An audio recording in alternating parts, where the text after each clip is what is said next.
ஃபுல்லாக தூங்கிட்டு இருந்தேன். திடீர்னு எந்திச்சு குதிச்சு நான் ப்ரெக்னென்ட்னு சொன்னாங்க. எனக்கு தூக்கத்தில் ஒன்றுமே புரியல. நான் எப்படி இருந்தாலும் 2-3 டெஸ்ட் எடுத்து பார்த்துட்டு இதுவும் சும்மா தான் இருக்க போகுது அப்படின்னு நினச்சிட்டு ஓகே இன்னொரு டைம் நல்லா காலேஜ் இன்னொரு டைம் டெஸ்ட் பண்ணிக்கலாம், சரி தூங்க பார்த்துக்கலாம் அப்படின்னு சொல்லி சொன்னேன். அப்புறம் அவங்க வந்து இல்லை இது 100% தான், நான் 2 டைம் 3 டைம் டெஸ்ட் எடுத்து பார்த்துட்டேன், அதனால் இது 100% தான் அப்படின்னாங்க. அப்போ செம்ம ஹாப்பி.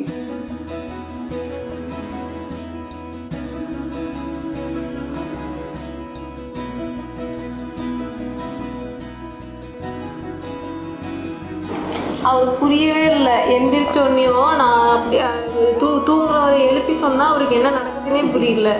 கொஞ்ச நேரம் அவருக்கு வந்துட்டு அது 2 லைன் வருதா 1 லைன் வருதா அதுவே அவருக்கு புரியல. அது ரியலைஸ் ஆகிறதுக்கே ஒரு 2 minutes ஆச்சு.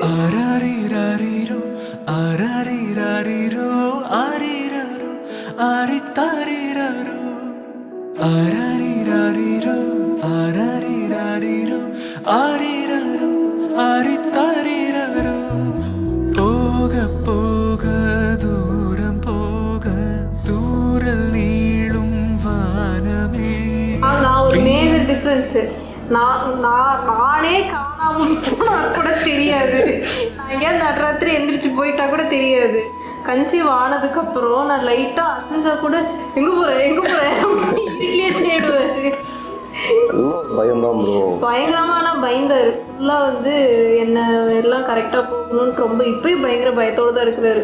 ஒரு 2 minutes முன்னாடி எனக்கு லைட்டாக மூச்சு வாங்கின மாதிரி இருந்தப்போ கூட பதவிட்டு யாராவது நான் கூப்பிடுவா, யாராவது அடன்ஸ் நான் கூப்பிடுவாங்கிற மாதிரி. எனக்கு பிறந்த தெய்வமே தூளி நனைக்கும் நேரமே கோடை மழையின் நேரமே மஞ்சள் வானம் தூரல் போடும் ப்ரெக்னன்சிக்கு முன்னாடி நல்லா குவார்ட் விட்டு நான் தூங்கிட்டு இருப்பேன். யார் எழுந்துச்சு இது பண்ணாலுமே எனக்கு கவலை கிடையாது. பட் ஆனால் அந்த ஒரு இன்ஸ்டன்ட் ஒரு இது நடந்ததுக்கப்புறம் திடீர்னுட்டு வந்துட்டு கன்சீவ் ஆகிட்டுன்னு தெரிஞ்சோடனே ஒரு 2 months அப்படியே லைட்டாக இருந்த மாதிரி இருந்துச்சு. ஒரு 3rd monthலேருந்து எனக்கு ரொம்ப டிஃப்ரென்ஸ் தெரிகிற அளவுக்கு வந்து பொறுப்பு வந்துடுச்சு. அதுக்கப்புறம் அப்படியே ரெஸ்பான்சிபிலிட்டி அப்படி தான் எனக்கு வர ஆரம்பிச்சு. அது கூட 2 பேருமே இவர் குவைட் யங். நான் வந்து என்ன 23 எனக்கு கல்யாணத்தப்போ, இவர் வந்து 25. 2 பேருமே ஓரளவுக்கு குவைட் யங் தான். நான் வந்துட்டு ஒரு ஜாலியாக சுற்றிட்டு இருந்தோம். ஒரு 6 மாதம் வந்துட்டு ஒரு ரூம்மேட்ஸ் மாதிரி தான் இருந்தோம். புதுசாக ஒரு ரூம்மேட் ஆட் ஆகிட்டா அவருக்கு, அப்படி தான் இருந்தோம். வந்து அதுக்கப்புறமே வந்து ஒரு சின்ன ஒரு பொறுப்பு வந்துச்சு 2 பேருக்குமே.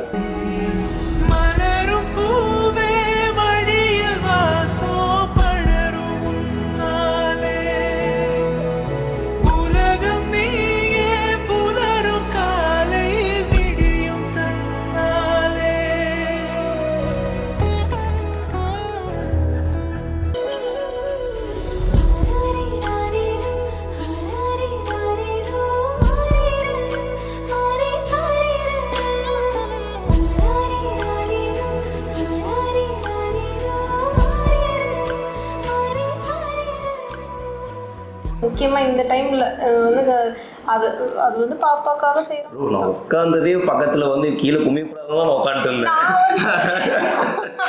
இல்லைன்னா கருத்து அங்கேயே மறைப்பாரு.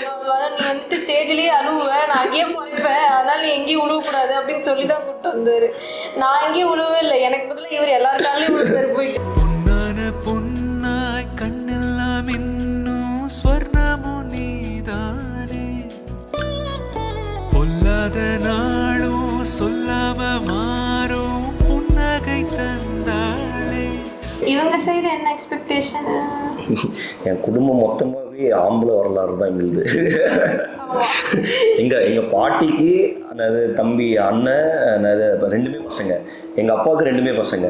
நாங்களும் அடுத்து நாங்கள் வர்றது தான், அதனால தான் பொண்ணுன்னு கேர்ள்ஸே இல்லை. ஃபுல் ஃபர்ஸ்ட்லேருந்தே நம்மளுக்கு பசங்க அப்பா வளர்ந்ததும் பசங்க கூட தான். நான் வளர்ந்ததும் நானும் என் தம்பி மட்டும்தான். அதுக்கடுத்து இவங்க தம்பி வந்துட்டு ஸ்ருதீஷ். அது வந்து பொண்ணா இருக்கணும்னு எங்க மாமனாருக்கும் மாமியாருக்கும் ஆசை. பையனா போறதுக்குனால ஸ்ருதீஷ்னு பேர் வச்சுட்டாங்க. பொண்ணு ஸ்ருத்தின்னு வச்சிருப்பாங்க. அதை மாற்றி ஸ்ருதீஷ்னு வச்சு அவன் பாவம் இதுக்கு ஃபீல் பண்ணிட்டு இருக்கான். நான் எங்கேயும் போய் என்னால் வெளியில பேரே சொல்ல முடியலன்ட்டு. வளர்ந்த மழலை நீயடி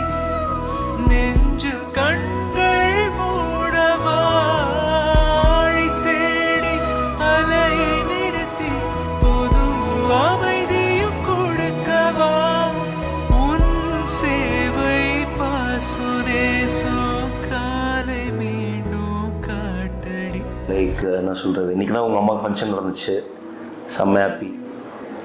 அடுத்து பிரேவாக இருக்கணும், எங்கேயும் வந்து உங்கள் அம்மா மாதிரி அழுவும் கூடாது, அதுக்குன்னு உங்கள் அப்பா மாதிரி கத்தவும் கூடாது, பொறுமையாக இருக்கணும். ஓகேவா? All the best. என் காதல்